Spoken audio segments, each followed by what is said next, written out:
So the cat is out of the bag, and between Reddit, Twitch, and videos hitting the scene, I guess it's time that I try to explain this, well, for lack of a better word, exploit that's going around.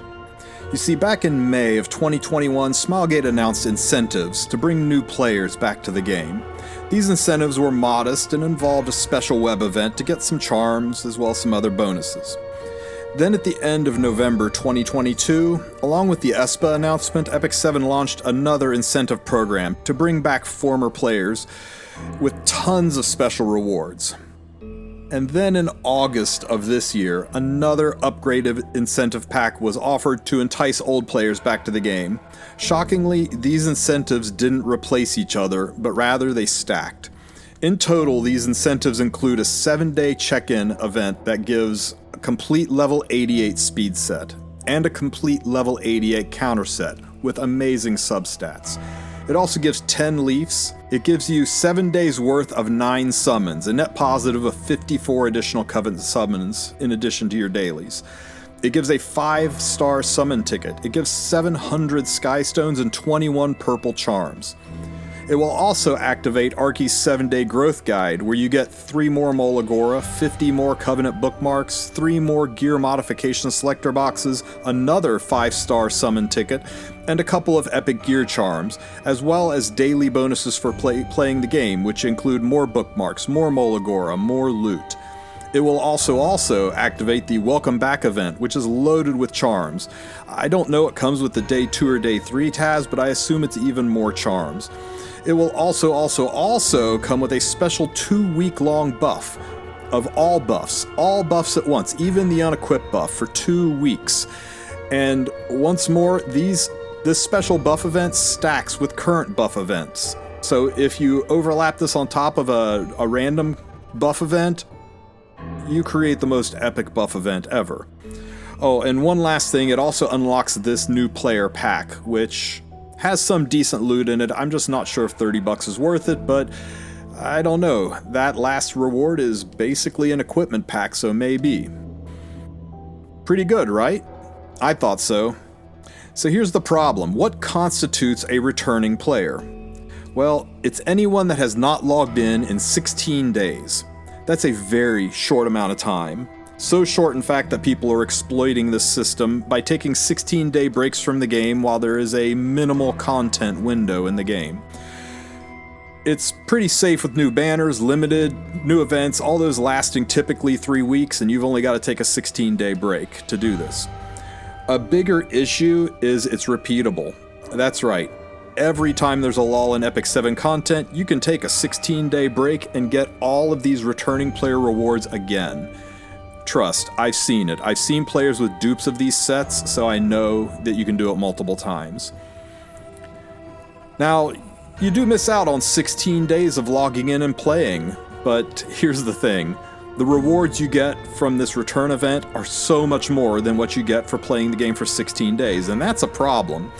The biggest hit here comes in you lose between 300 to 500 mystics, depending on how good you are and how good your guild is, because you'll miss out on doing 7 guild wars.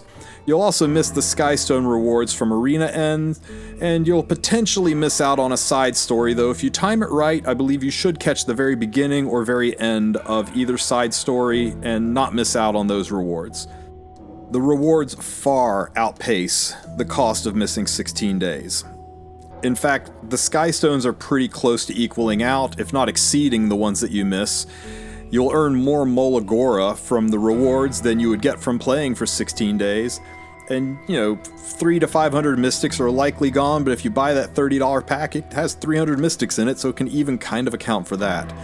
At that cost, you gain a full 88 level set of gear of the 2 most sought after sets in the game, Counter and Speed, 54 Covenant summons, over 50 Covenant bookmarks, 2 5-star units, a Potion of Ascension, a net gain of between 6 to 10 Molagoras over the ones that you missed from not being online.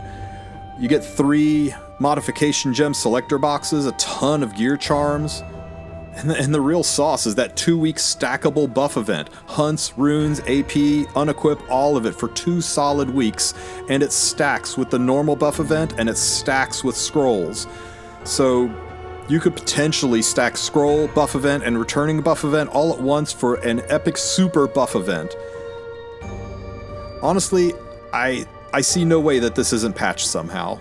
It's too good, and it's too much of an incentive for people to not play the game. Real talk, guys. This is not okay.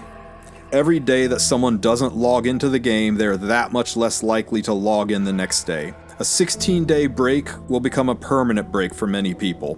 It's not healthy for the game. This is designed to bring new players into the game, not push players out of the game.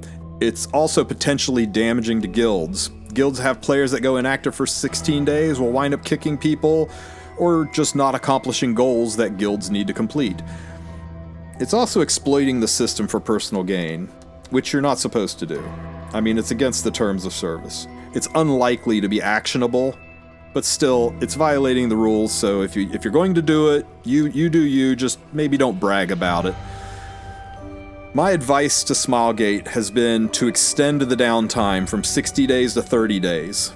Let returning players still get these amazing rewards, but make it less beneficial for existing players to game the system and take breaks. A 30-day break is less likely to be exploited. Also, give these rewards to loyalists. Anybody in the game that's had 90 days of consecutive logins should get these rewards. Reward the returning players and reward the loyal players. And also, make it so that the rewards don't stack. If you got it from returning players, or if you got it from being a loyalist, you don't get it again. It should only be given out once. This system is supposed to accomplish a goal: bring players back, not be exploited for personal gain, and definitely not to take the game from pay to play to pay to not play. I know other influencers are making their own videos on this. Go watch their videos as well. Each of us has our own special take on it, and hopefully these videos will give you some clarity. I hope Smilegate listens. I encourage all of you to say your piece in the comments section. I will make sure the CM team is aware that you'll be making these comments, and to encourage them to review them and pass on your words to the team. So tell me your thoughts. Tell them your thoughts, whether you agree with me on this or not. And for those of you who feel I'm just ruining a good thing here, well, that sucks. I have no patience for exploits that damage the viability of the game. If that means you thumb down this video, I can take it. I'm a big boy. But I am here for the community and for the future of this game, not just for fast gains at the expense of player retention. Okay, off my soapbox. You guys have a great rest of your week. Don't forget to like and subscribe.